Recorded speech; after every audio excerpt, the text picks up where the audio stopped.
First speaker will be Nona Mamulashvili.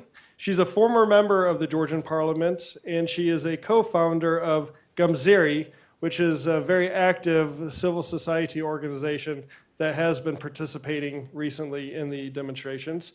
So with that being said, I'll turn it over to Nona to give us her opening thoughts. Thank you. Thank you very much, Luca. And indeed, this is the very troubling times for Georgia, because we would expect that at these meetings like this, we would talk about the Georgia's perspective of NATO or Euro-Atlantic integration, but unfortunately, we're talking about how to save Georgia from sidetracking and becoming the part of the Ruski Mir as such. So I don't want to sound alarmist, and I really want us to go through the chronology of the events, but unfortunately, we need to be alarmist, because the things that are happening in Georgia now are not happening by chance. They're happening for a reason. And Georgia today is bigger than Georgia, because Russia is marking its sphere of influence. This is not just the law that just happened out of the blue. Russia has shown that they're profiting from the global political crisis pretty much everywhere. This is the time where they want to mark their territories. And let us go through a little bit through the chronology of the events for the last 2 months in Georgia, because this law didn't happen individually. They usually come with the bulk, and it was preceded by the other different laws which have contributed to the decline of the democracy, and that was done on purpose, because Georgian government today wants to make sure that the EU refuses Georgia and the West turns its back on Georgia. So if we follow the chronology, the first law that was introduced by the Georgian parliament was the removal of gender quotas from the parliament.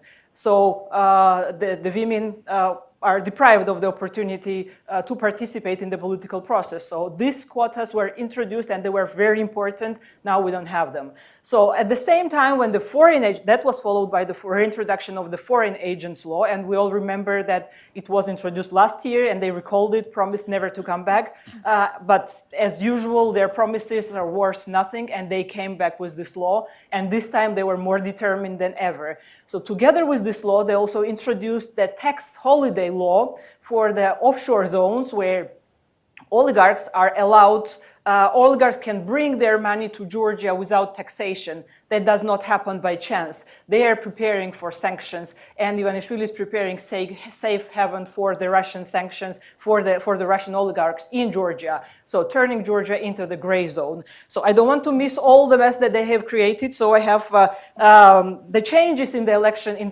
the Central Election Committee code.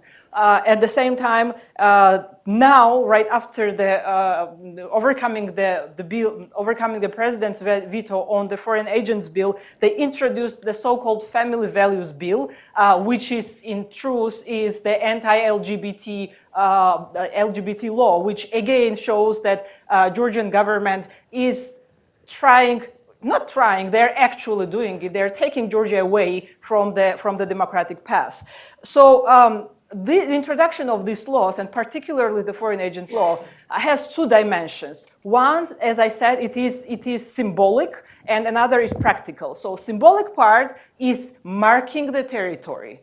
So Russia marks the territory, and this law was introduced also in Kyrgyzstan earlier this year. It is being introduced in other countries that Russia is putting under their sphere of influence.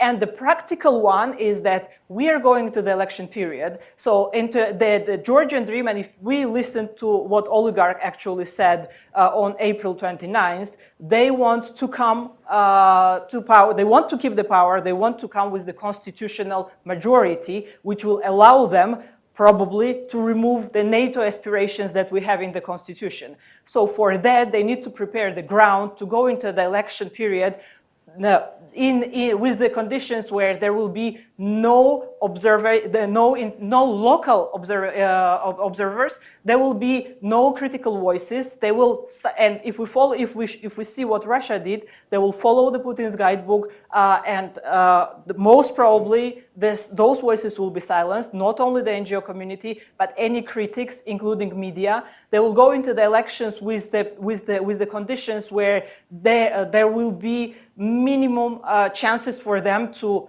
lose the elections, and while they openly said that they will be falsifying these elections, there will be minimal voices that could criticize what the government is saying. So it is very critical that Georgia is kept on the radars here in Washington and in Brussels, because Russia has selected a very particular period when there is a crisis, there are elections going on in the EU, the UK has its own problems, the elections are upcoming in the US, and this is the perfect timing for them because they think that the attention will be taken away from Georgia and it will be focused elsewhere. The West is busy. The West is busy with the crisis and conflicts in Ukraine. The West is busy with the Middle East. There is Taiwan issue that is coming up. So Georgia is a tiny, small spot that could be removed from the Western radars, and Russia can swallow us. So we are hearing a lot about the comparison of Georgia to Belarus.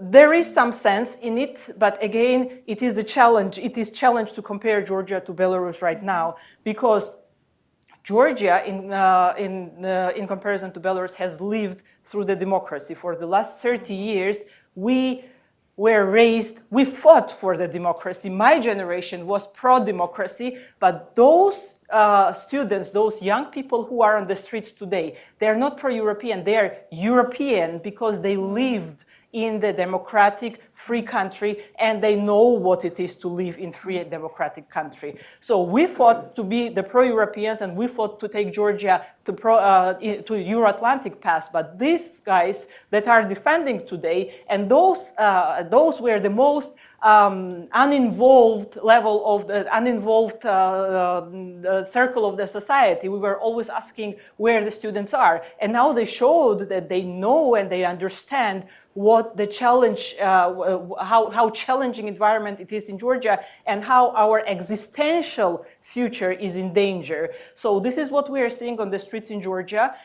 Again, there are many things that our partners are doing. We are seeing that there are many actions that Washington is taking. We need to keep pressure. We are doing our homework in Georgia to save our country, to continue fighting, but we need the help from friends, because we see that the dictatorships and autocracies are working together. They are helping each other, and so do the Western democracies need to help with friends, because it all, if we remember, it all started in Georgia in 2008 when Putin tested his ground, and he continues to do so. We had large-scale protests for weeks. The bill has been passed. It is now the law of the land, despite the president's veto. Big elections in October. What happens between now and October with Georgian civil society? How do you see the summer playing out? Yes, summer is a challenging period because we know that there are many events happening over the summer. There will be Olympics, there will be the Euro Championship, so attention will be distracted. But Georgian civil society knows that this is our only chance to save Georgian democracy. We might not see the demonstrations of the similar scale that we were seeing during 1 month, but it doesn't mean that the anger went away. These people are waiting for the right moment, and I think there will be an unprecedented turnout during the elections. But prior to that, we need to keep the morale of the protesters high, and this is where the importance of the intervention or the symbolic actions from our Western partners is also important, because people understand that Georgia has become the center of attention, especially after these elections, and Georgia has become more than Georgia. The civil society will be fighting their fight on the ground. The international partners need to help symbolically and practically as well, which means that there should be permanent messages to the Georgian population to keep these people going, to keep these people spirit in the fighting mode. And from a Georgian perspective, you heard others talk about, I think Miriam discussed the opposition needing to align or mobilize together, like we saw the Georgian Dream Coalition in 2011. As a Georgian, Nona, what's your perspective on this? Are you optimistic that the opposition can start working together? I know there is a lot of infighting, there's a lot of division amongst the different opposition groups and even inside opposition groups. How do you see this playing out?